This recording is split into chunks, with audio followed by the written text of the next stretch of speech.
ನಮಸ್ತೆ, ನಾನು ನಿಮ್ಮ doctor Chhaya, Ayurveda physician and psychologist, serenity wellness institute. ವೀಕ್ಷಕರೇ, ಇವತ್ತು ನಾವು ಲವಂಗದ ಬಗ್ಗೆ ಮಾತಾಡೋಣ. ಇದನ್ನು ಇಂಗ್ಲೀಷ್ನಲ್ಲಿ ಕ್ಲೋವ್ ಅಂತ ಕರೆಯುವಂಥದ್ದು. ಇದರ ಬೊಟ್ಯಾನಿಕಲ್ ನೇಮ್ ಬಂದು ಸಿಸಿಜಿಯಮ್ ಅರೋಮ್ಯಾಟಿಕಮ್ ಅಂತ. ಸೊ ಇದು ಶೀತವೀರ್ಯ ಆಗಿರೋದ್ರಿಂದ ನಮ್ಮ ದೇಹದಲ್ಲಿ ಪಿತ್ತ ಮತ್ತು ಕಫ ಶಮನವನ್ನು ಮಾಡುವಂಥದ್ದು. ಇದು ಕಟು ಮತ್ತು ತಿಕ್ತ ರಸವುಳ್ಳವಂಥದ್ದಾಗಿರುವಂಥದ್ದು. ಇದು ಹೇಗೆ ನಮ್ಮ ಭಾರತಕ್ಕೆ ಬಂತು ಅಂತಂದರೆ, ಅರಬ್ ಸೇಲರ್ಸು ಟ್ರೇಡಿಂಗ್ ಮೂಲಕ ಈ ಲವಂಗವನ್ನು ನಮ್ಮ ಭಾರತಕ್ಕೆ ತಂದಿರುವಂಥದ್ದು.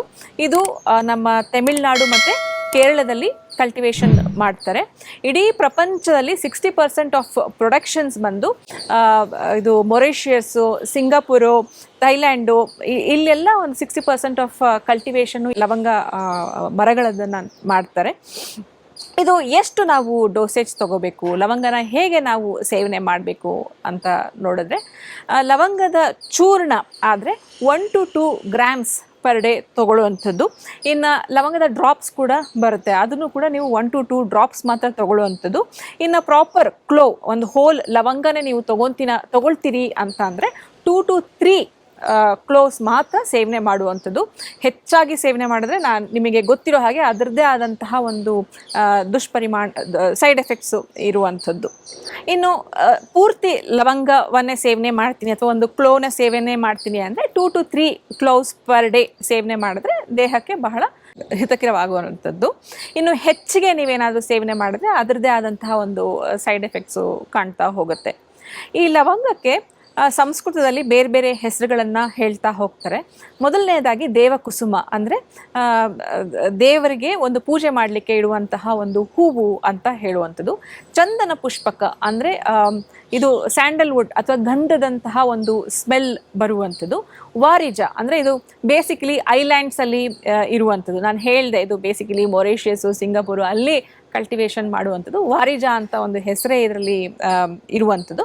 ಮತ್ತು ಗ್ರಹಣಿಹರ, ಮತ್ತು ಹೊಟ್ಟೆ ಸಂಬಂಧಪಟ್ಟಂತಹ ಕೆಲವೊಂದು ಕಾಯಿಲೆಗಳನ್ನು ಗ್ರಹಣಿಹರ ಅಂದರೆ ಶಮನ ಮಾಡುವಂಥದ್ದು ಕೆಲಸ ಈ ಒಂದು ಲವಂಗಕ್ಕೆ ಇದೆ ಅಂತ ನಾವು ನೋಡ್ತಾ ಹೋಗ್ಬೋದು. ಈ ಲವಂಗವನ್ನು ನಾವು ದಿನನಿತ್ಯ ನಾವು ಟೂತ್ ಪೇಸ್ಟ್ ಬಳಕೆ ಮಾಡ್ತೀವಿ, ಸೋಪ್ಸ್ ಇರ್ಬೋದು, ಮೌತ್ ವಾಶ್ ಇರ್ಬೋದು, ಇವೆಲ್ಲದರಲ್ಲೂ ನೀವು ಒಂದ್ಸಲ ಗಮನ ಕೊಟ್ಟರೆ ಲವಂಗವನ್ನು ಅದರಲ್ಲಿ ಆ್ಯಡ್ ಮಾಡಿರುವಂಥದ್ದು ತಾವು ನೋಡ್ಬೋದು. ಇನ್ನು ಆಯುರ್ವೇದ ಔಷಧಿಗಳಲ್ಲೂ ಕೂಡ ಲವಂಗವನ್ನು ಉಪಯೋಗ ಮಾಡಿರುವಂಥದ್ದು. ಲವಂಗಾದಿ ತೈಲ ಇರ್ಬೋದು, ಅಥವಾ ಹ್ಯಾಲಿನ್ ಡ್ರಾಪ್ಸ್ ಇರ್ಬೋದು, ಹಿಮಸಾಗರ ತೈಲ ಅಂದರೆ ಫ್ರೋಝನ್ ಶೋಲ್ಡರು, ಅದಕ್ಕೆಲ್ಲ ಬಳಸುವಂಥದ್ದು. ಲವಂಗಾದಿ ವಟಿ ಇರಬಹುದು. ಸೊ ಕೆಮ್ಮು, ಕಫ, ಕಂಜೆಷನ್ ಇರುವಂಥ ಸಮಯದಲ್ಲಿ ಈ ಒಂದು ಮೆಡಿಸನನ್ನು ನಾವು ಕೊಡುವಂಥದ್ದು. ಇವಿಷ್ಟು ಆಯುರ್ವೇದಿಕ್ ಪ್ರಿಪರೇಷನ್ಸಲ್ಲಿ ಲವಂಗವನ್ನು ಬಳಕೆ ಮಾಡುವಂಥದ್ದು. ಇನ್ನು ಮತ್ತಷ್ಟು ಔಷಧಿಯ ಗುಣಗಳ ಬಗ್ಗೆ ನಾವು ಲವಂಗ ಚರ್ಚೆ ಮಾಡ್ತಾ ಹೋದರೆ, ಮೊದಲನೇದಾಗಿ ಡ್ರೈ ಮೌತ್ ಅಂಥ ಒಂದು ಸಂದರ್ಭದಲ್ಲಿ 2 ರಿಂದ 3, ನಾ ಹೇಳಿದೆ ಡೋಸೇಜ್ ಆವಾಗಲೇ, 2 ರಿಂದ 3 ಲವಂಗವನ್ನು ಬಾಯಿಗೆ ಹಾಕಿಕೊಂಡು ಚೆನ್ನಾಗಿ ಅದನ್ನು ಚೀವ್ ಮಾಡಿದ್ರೆ ನಿಮಗೆ ಆ ಡ್ರೈನೆಸ್ ಸಂಪೂರ್ಣವಾಗಿ ಹೊರಟೋಗುತ್ತೆ. ಅದ್ರ ಜೊತೆಗೆ ಬಾಯಿಯಲ್ಲಿರುವಂಥ ಯಾವುದೇ ರೀತಿಯಾದ ದುರ್ವಾಸನೆ ಕೂಡ ಹೊರಟೋಗುತ್ತೆ. ಅಷ್ಟೇ ಅಲ್ಲದೆ ಇದು ಆ್ಯಂಟಿ ಬ್ಯಾಕ್ಟೀರಿಯಲ್ ಕ್ವಾಲಿಟೀಸ್ ಇದೆ ಲವಂಗಕ್ಕೆ. ಇದು ಬ್ಯಾಕ್ಟೀರಿಯಾನ ಕಿಲ್ ಮಾಡುತ್ತೆ. ಯಾಕೆ ಅಂದರೆ ಇದರಲ್ಲಿ ಯೂಜಿನಾಲ್ ಅನ್ನೋ ಒಂದು ಕಾಂಪೌಂಡ್ ಇದೆ. ಈ ಯೂಜಿನಾಲ್ ಕಾಂಪೌಂಡು ಈ ಆ್ಯಂಟಿ ಮೈಕ್ರೋಬಿಯಲ್ ಫಂಕ್ಷನನ್ನು ಮಾಡುತ್ತೆ. ಇಂಥ ಸಮಯದಲ್ಲಿ ಏನಾದರೂ ನಿಮಗೆ ಬ್ಯಾಕ್ಟೀರಿಯಾಸ್ ಇನ್ಫೆಕ್ಷನ್ಸ್ ಇದ್ದಂಥ ಸಮಯದಲ್ಲಿ ನೀವು ಲವಂಗದ ಟೀನ ಮಾಡಿಕೊಂಡು ಕುಡಿಬೋದು. ಇದನ್ನು ದಿನ ಮಾಡಬೇಕು ಅಂತ ನಾನು ಹೇಳ್ತಿಲ್ಲ. ಇನ್ಫೆಕ್ಷನ್ ಇರುವವರೆಗೂ ತಾವುಗಳು ಈ ಲವಂಗದ ಟೀ ಮಾಡಿಕೊಂಡು ಒಂದು 2-3 ದಿನ ಅದು ಕಡಿಮೆ ಆಗೋವರೆಗೂ ಸೇವನೆ ಮಾಡಿ ತದನಂತರ ಸ್ಟಾಪ್ ಮಾಡ್ಬೋದು. ಅದು ನ್ಯಾಚುರಲ್ ಆಗಿ ನಿಮಗೆ ಇನ್ಫೆಕ್ಷನ್ನು ಕಡಿಮೆ ಆಗ್ತಾ ಹೋಗುತ್ತೆ. ಅಷ್ಟಲ್ಲದೆ ಇದರಲ್ಲಿ ಲವಂಗದಲ್ಲಿ ಸಾಕಷ್ಟು ಪೋಷಕಾಂಶಗಳನ್ನು ನಾವು ನೋಡ್ಬೋದು. ನ್ಯೂಟ್ರಿಯೆಂಟ್ಸು ಯಾವೆಲ್ಲ nutrients, vitamin A, vitamin C, iron ಮತ್ತು ಮ್ಯಾಂಗನೀಸ್. ಐರನ್ ಇರೋದ್ರಿಂದ ಏನು ಮಾಡುತ್ತೆ, ಈ ಲವಂಗದಲ್ಲಿ ನಮ್ಮ ದೇಹದಲ್ಲಿ ಆಕ್ಸಿಜನ್ನ ಎಲ್ಲ ಕಡೆ ಒಂದು ಸಪ್ಲೈ ಮಾಡಲಿಕ್ಕೆ ಅಥವಾ very nicely it circulates throughout the body ಈ ಅಯನ್. ಸೊ ಹಾಗಾಗಿ ನೀವು ಜಿಮ್ಮಲ್ಲಿ ವರ್ಕೌಟ್ ಮಾಡ್ತಿರ್ಬೋದು, ಫುಲ್ ಡೇ ಕೆಲಸ ಮಾಡ್ತಿರ್ಬೋದು, ನಿಮಗೆ ಒಂಥರ ಆಯಾಸ ಆಗಲ್ಲ, ಸುಸ್ತಾಗಲ್ಲ ಈ ಒಂದು ಲವಂಗ ಸೇವನೆ ಮಾಡಿದರೆ. ನೀವೊಂದು ಸೇವನೆ ಮಾಡಿ ನೋಡಬಹುದು.